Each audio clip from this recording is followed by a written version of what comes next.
تفسیر القرآن آج کا سبق سورہ ابراہیم آیت نمبر 42 سے 45 تک۔ اعوذ باللہ من الشیطان الرجیم، بسم اللہ الرحمن الرحیم۔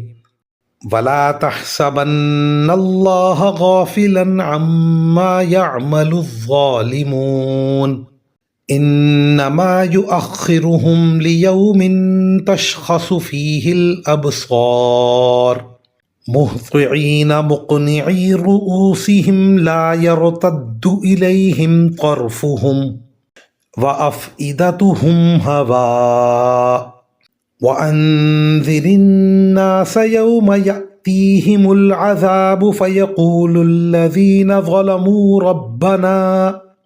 ربنا أخرنا إلى أجل قريب نجب دعوتك ونتبع الرسل أولم تكونوا أقسمتم من قبل ما لكم من زوال وسكنتم في مساكن الذين ظلموا أنفسهم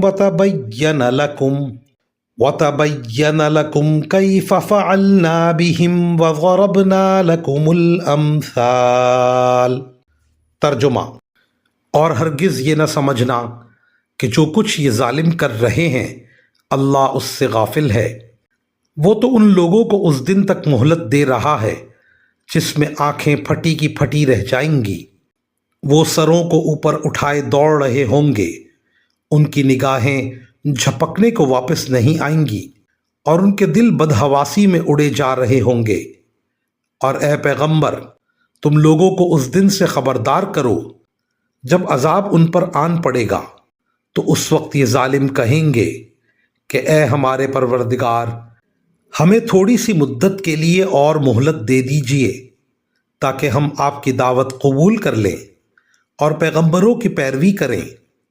اس وقت ان سے کہا جائے گا کہ ارے کیا تم لوگوں نے قسمیں کھا کھا کر پہلے یہ نہیں کہا تھا کہ تم پر کوئی زوال نہیں آ سکتا؟ اور تم ان لوگوں کی بستیوں میں رہ چکے تھے جنہوں نے اپنی جانوں پر ظلم کیا تھا، اور یہ بات کھل کر تمہارے سامنے آ چکی تھی کہ ہم نے ان کے ساتھ کیسا سلوک کیا، اور ہم نے تمہیں مثالیں بھی دی تھیں۔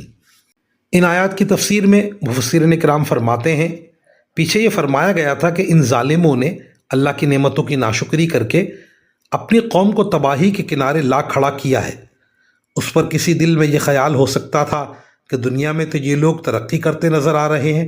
اس خیال کا جواب ان آیاتوں میں دیا گیا کہ اللہ تعالیٰ نے انہیں ڈھیل دے رکھی ہے اور بالآخر یہ ایک ہولناک عذاب میں پکڑے جائیں گے۔ اس وقت ہیبت سے ان کا جو حال ہوگا اس کی تفصیل انتہائی بلیغ اسلوب میں بیان فرمائی گئی ہے۔ اگرچہ یہ انجام براہ راست تو مکہ مکرمہ کے کافروں کا بیان فرمایا گیا ہے، لیکن یہ الفاظ عام ہیں، اور جب کبھی ظالم لوگ بڑھتے چڑھتے نظر آئیں تو ان پر بھی یہ آیات پوری طرح صادق آتی ہیں۔